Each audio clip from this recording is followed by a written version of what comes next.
এটা তো কেউ বলে নাই এখনো। আলাপ হলে তখন দেখা যাবে কতদিনে হলে ভালো হবে, যেটা আপনারা বলেন। এটা তিনি কারণ তো তেমন না যে এটা আমি এক্ষুনি করে দেবো, বললে করে দেবো। যেটা আমি সবসময় বলে আসছি, আবারও বলি, এই জাতির সম্ভাবনা অসীম। এই জাতির যে তরুণ সম্প্রদায়, তার যে সৃজনশীলতা, তার যে উদ্যম অন্য জাতির তুলনায় অনেক অনেক বেশি। এতটুকু জায়গার মধ্যে আমরা 17 কোটি মানুষ থাকি। এই 17 কোটি মানুষকে আমরা আরো বহু করে নিয়ে যেতে পারি, শুধু এই গুতাগুতি মারামারি খুনাখুনি এটার থেকে বাঁচতে, আর তো কিছু নেই। ওরা তো জানে সবাই কি করতে হয়। কাজে উপর অন্যরা কি মনে করলো সেটা শীতের দুঃখ পাচ্ছে। এটা বড় কথা হলো, বড় কথা হলো যে আমরা নিজেদেরকে কি করবো, আমাদের স্বপ্নটাকে, আমাদের স্বপ্ন আমরা বাস্তবায়ন করব। এবং আমাদের স্বপ্ন বাস্তব, আমাদের যে স্বপ্ন, আমাদের যে ক্ষমতা, এটা যদি আমরা করি, পৃথিবীর মানুষ এমনি ভাবা। পৃথিবীর বহু দেশে তো যাই, দেখি এর চাইতে ঘনিষ্ঠ একটা জাতি, পরিবারভুক্ত জাতি খুব কম দেশে আছে। আমরা ভাগ্যবান জাতি শিখেছি। ওগুলো সব নষ্ট হয়েছে বলে তাকে দুঃখের মধ্যে। কাজে আপনি এটা যদি পরিষ্কার না করেন আর যাবেন কোথায়, আবার বর্বরতার মধ্যে থেকে গেলেন। কাজে এটা পরিষ্কার করতেই হবে, এটার কোনো বিকল্প নেই।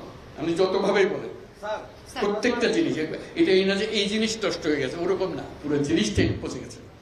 এই পচা জায়গাতে আবার নতুন তত্ত্বটা জাতি আবার তৈরি করতে এবং আমরা পারি। শুধু আমাদের সবাই একত্র হতে পারে, এটা করতে হবে, কঠিন ঘাত করতে হবে।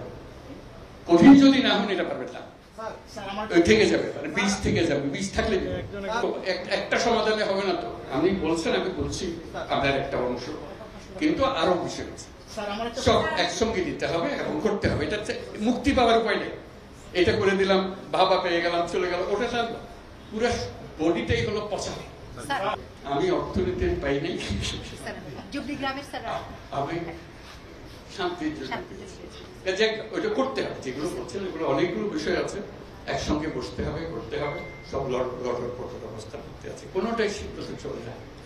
কাজে এটাকে ঠিক করা এবং সবাইকে সমর্থন দিতে হবে। আপনারা যদি বলেন যে না এটা পারতেছে না, তাহলে বাদ দাও, তাহলেও শেষ হবে না। শেষ মধ্যে একতা, এটি বলেছে, একতা হলে সবকিছু সম্ভব। ঐক্যটা সবাই এগিয়ে থাকবে। আমি কর্মসংস্থান সরকার করে দেবো এটার কথা বলতেছি না। আমার কথাটা হলো, আমরা চাকরি চাই না, আমরা চাকরি প্রার্থী নই, আমরা চাকরির দাতা। কাজে সেই জিনিস এই আয়োজন, এটা আয়োজনের বিষয়। কাজে প্রত্যেকের মধ্যে শক্তি আছে, একজন পারে। এটা পৃথকভাবে এখন আমি তো ডিটেলস জানি না। রংপুরে যখন আসতাম তখন অনেক কথা জানতাম, বহুবার এসেছি, বহুবার গেছি। কাজে এখন আবার নতুন ভাবে দেখতে হবে কোনটা কি অবস্থা। সবকিছু সম্ভব। যন্ত্র যেটা আমরা নিজেদের জন্য তৈরি করেছি, এটা পচে গেছে বলে কিছু হচ্ছে। যন্ত্র যদি ঠিক মতো সব কিছু সমাধান আছে, যাতে এখন আমরা যন্ত্রটা ঠিক করি, হলে কাজ করতে থাকবে। ঘড়ি কোনটা বাঁচবে যখন ঘড়ি চলে না, অচল ঘড়ি নিয়ে আপনি কি করবেন? এটা নিয়ে যত কান্নাকাটি করে কিছু করতে পারবেন না। যন্ত্রটা ঠিক করার জন্য এটাই হলো মুহূর্ত, সেখানে আপনাদের ভূমিকা। এটা তো কেউ বলে নাই এখনো। আলাপ হলে তখন দেখা যাবে কতদিনে হলে ভালো হবে, যেটা আপনারা বলেন। এটা তিনি কারণ তো তেমন না যে এটা আমি এক্ষুনি করে দেবো, বললে করে দেবো। কি